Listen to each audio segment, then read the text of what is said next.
Assalamualaikum warahmatullahi wabarakatuh. Gimana kabar kalian hari ini?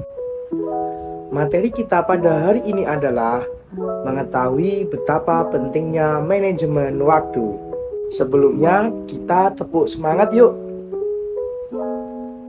Jika saya mengatakan tepuk 1, kalian mengatakan yes.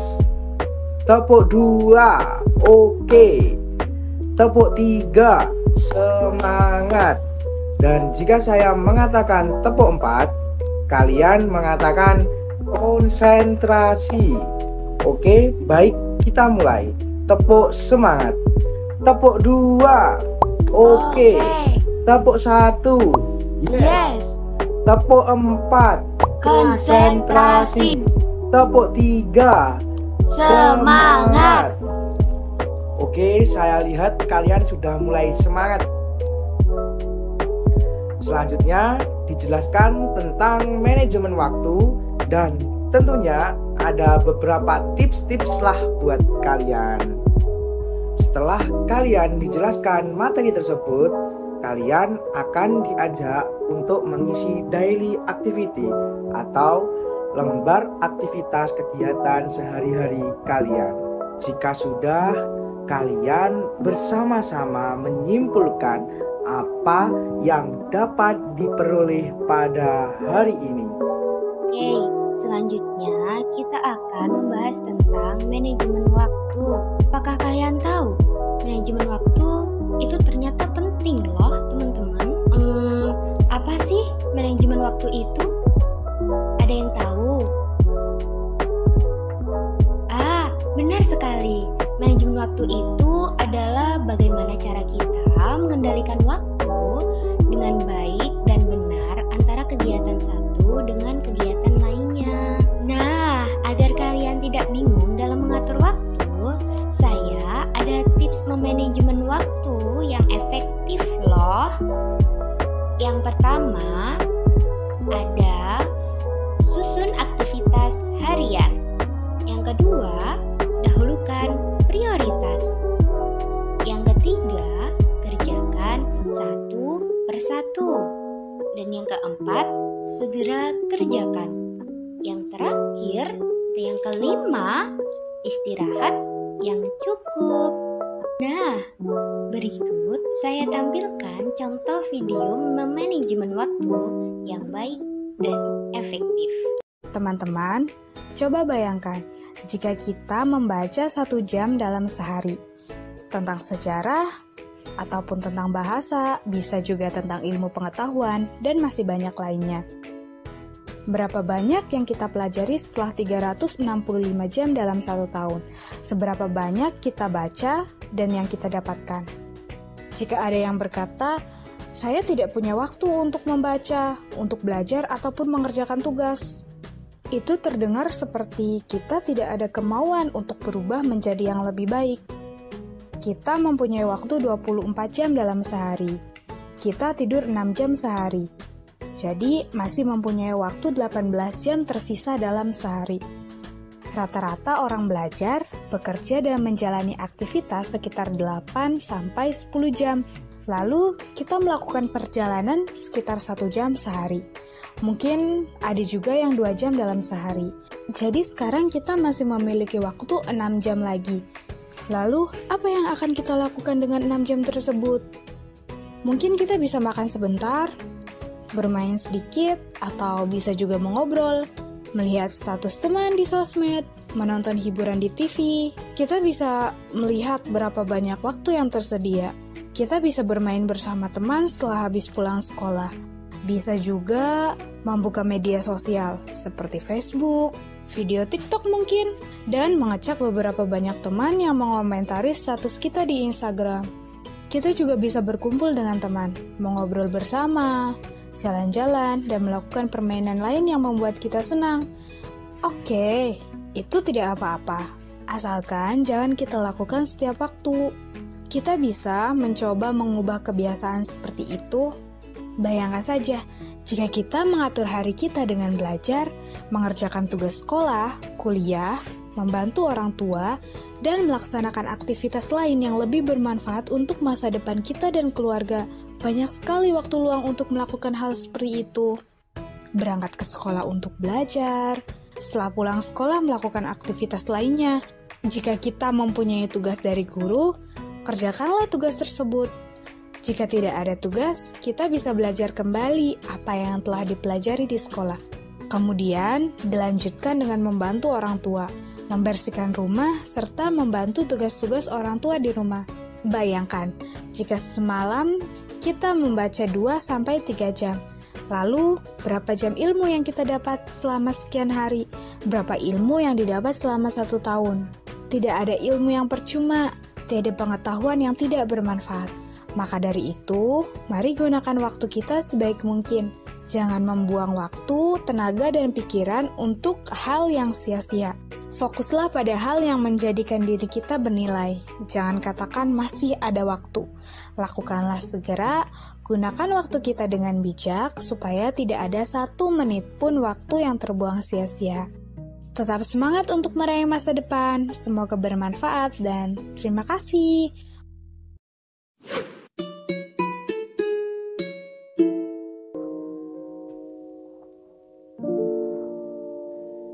Untuk ambil action, mulai melakukan sesuatu, dan semoga saja membuat kemajuan dalam hidup.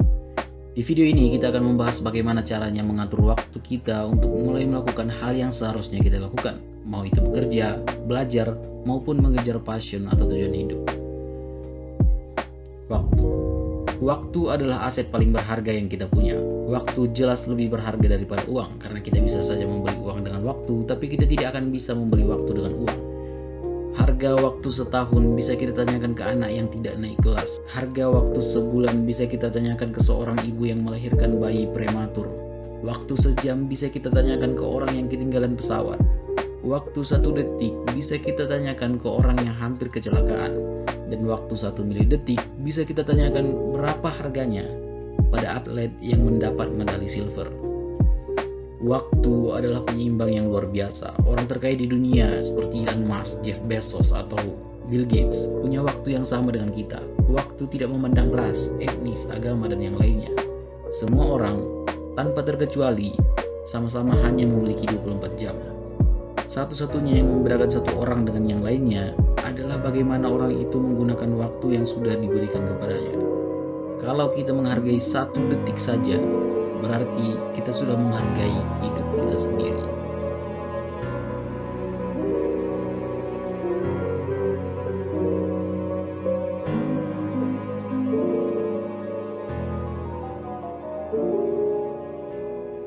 Dalam musim panas tahun 1997, pesawat ruang angkasa milik NASA, Pathfinder, telah mendarat di permukaan Mars dan mulai mentransmisikan gambar-gambar ikonik yang luar biasa ini ke bumi.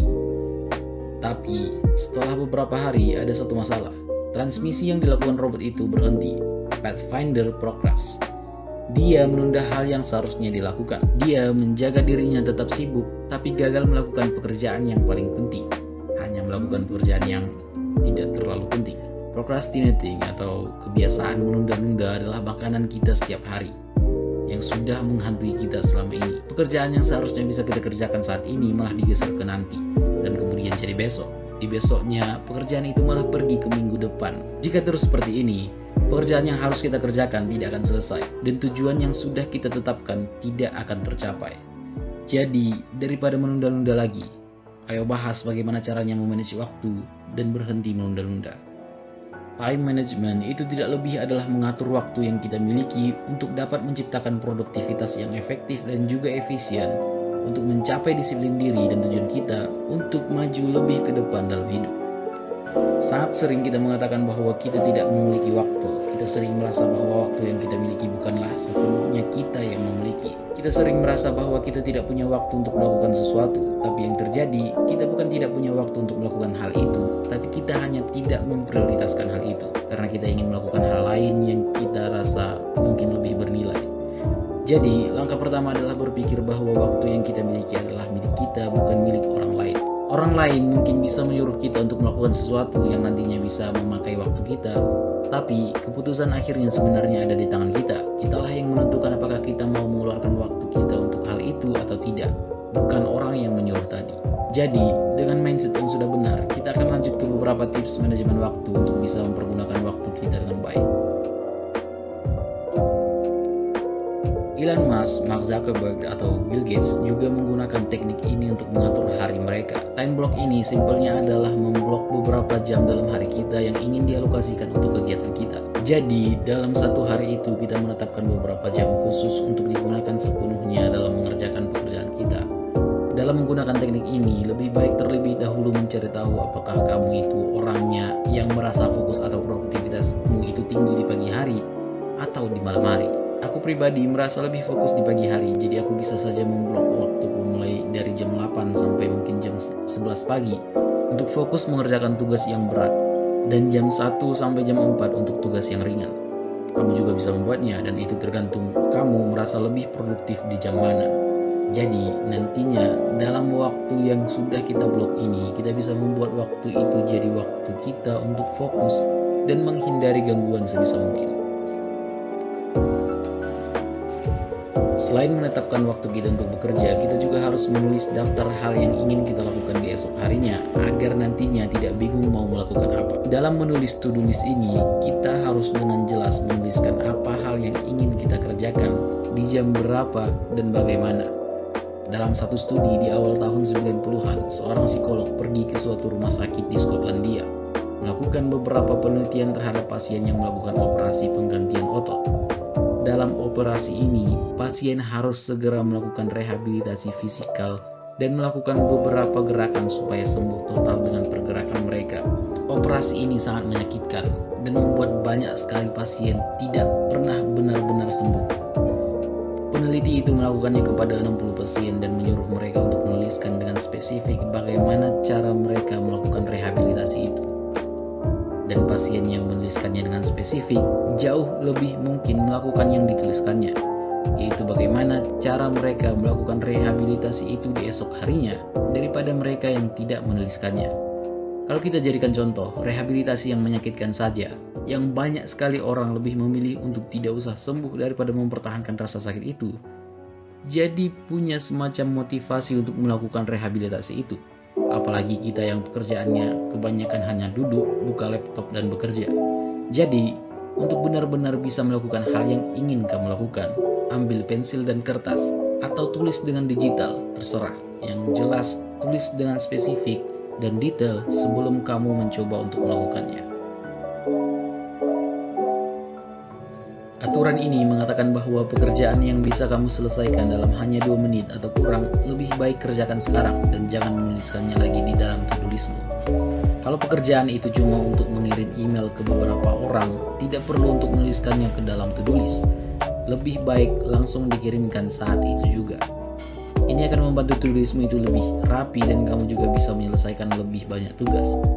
Kalau kita tetap menuliskannya ke dalam to-do list, proses menulis dan melacak tugas itu akan jadi lebih lama daripada mengerjakan tugas itu sendiri. Dalam to-do list kita seharusnya tidak membuat banyak hal sekaligus untuk dilakukan dalam satu hari itu, karena bukan hanya hal itu akan membuat to-do list kita jadi lebih kotor, itu juga nantinya akan membuat kita berpikir bahwa terlalu banyak hal yang harus kita lakukan, dan membuat kita justru overwhelmed dan tidak melakukan apapun di hari itu. Daripada membuat 12 hal yang ingin kamu lakukan tapi akhirnya tidak mengerjakannya satu pun, lebih baik pilih 3 di antara yang 12 itu yang menurutmu paling penting dan cukup tuliskan 3 hal itu. Ini dijelaskan dalam Pareto Principle atau prinsipal 80/20 yang menjelaskan bahwa 80% dari hasil hanya datang dari 20% penyebab. Jadi dengan prinsip ini kamu bisa melakukannya ke dalam to-do listmu.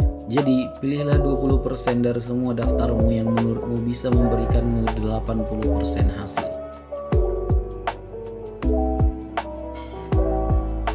Tepat setelah bangun tidur, cobalah untuk tidak mengambil HP. Memang susah, tapi kalau kita mencoba mengambil HP dan mulai scrolling random di sosial media, willpower kita dapat menurun. Karena kita terus-menerus membuat keputusan kecil yang tidak penting. Seperti apakah harus membuka Instagram dulu atau WhatsApp, apakah memposting foto yang ini atau yang itu di Instastory atau di story WA aja. Ini namanya ego deflation, yang bisa membuat kita merasa lelah dan tidak bisa mengerjakan apapun, padahal secara fisik kita tidak melakukan apapun. Prinsip ini menjelaskan bahwa kita hanya bisa memutuskan beberapa hal saja dalam satu hari.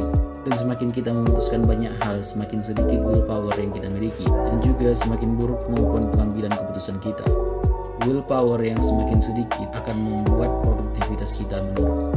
Setelah bangun tidur, cobalah untuk langsung berdiri dari tempat tidurmu dan coba bersihkan tempat tidurmu.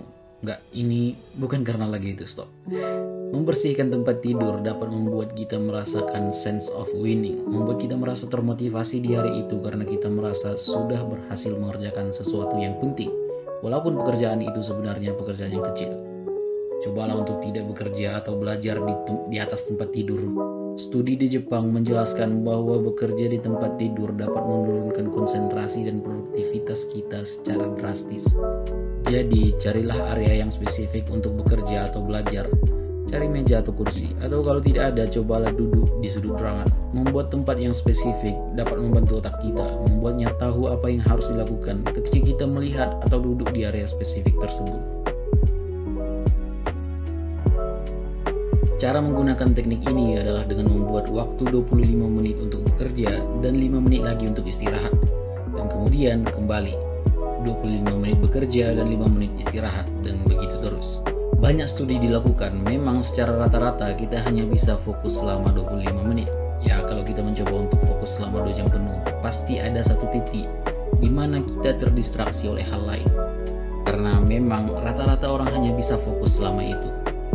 Dan cara kita untuk mengembalikan fokus itu adalah dengan istirahat dan menjauhkan diri dari pekerjaan itu selama 5 menit. Ya, ini sisi baiknya, karena kita tidak harus istirahat selama 25 menit lagi untuk memulihkan fokus kita dalam 25 menit sebelumnya. Kita hanya butuh 5 menit untuk mengembalikan fokus itu lagi. Ada juga orang yang menggunakannya 50/10 menit, yaitu 50 menit bekerja dan 10 menit istirahat. Untuk mengetahui yang mana yang cocok untukmu, silahkan dicoba sendiri. Dengan menggunakan teknik ini, kita nantinya akan bisa terus menjaga fokus kita dan juga menyelesaikan lebih banyak pekerjaan kita dari sebelumnya. Membuat deadline itu sangat penting untuk menyelesaikan pekerjaan yang kita lakukan, karena deadline dapat memberikan sense of urgency kepada kita untuk dapat menyelesaikan tugas itu sebelum mencapai deadline. Mengetahui adanya batasan waktu itu akan men-trick otak kita untuk merasa bahwa waktu yang dimiliki hanya sedikit dan memaksa kita untuk menyelesaikan pekerjaan yang sudah kita tetapkan.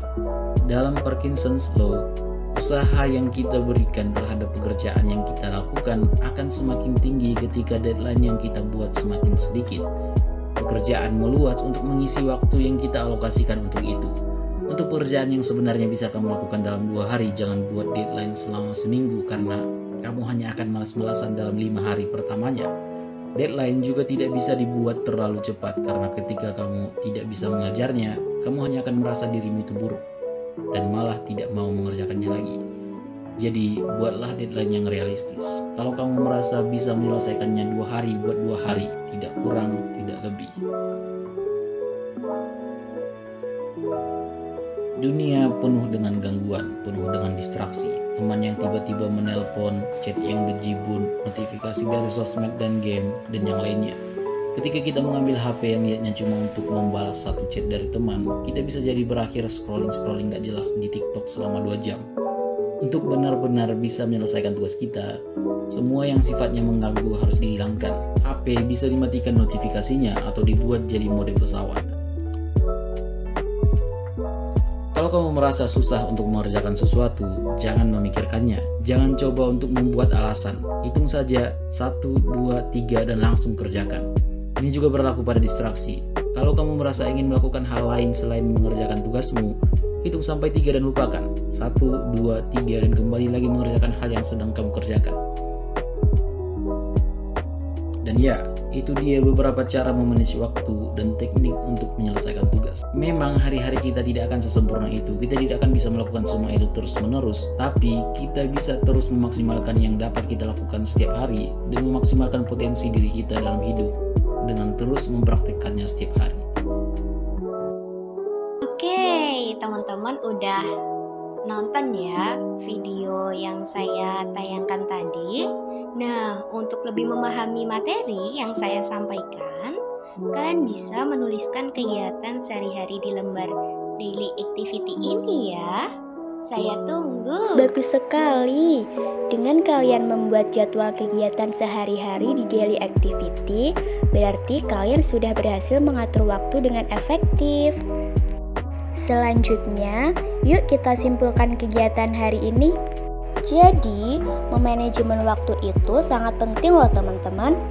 Prioritaskan kegiatan yang harus dikerjakan terlebih dahulu. Dan keterampilan untuk memanajemen waktu ini sangat dibutuhkan untuk membantu menggapai masa depan yang lebih baik. Nah, berhubung waktunya sudah cukup untuk kegiatan hari ini, marilah kita berdoa bersama-sama.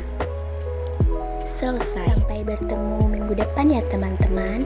Wassalamualaikum warahmatullahi wabarakatuh.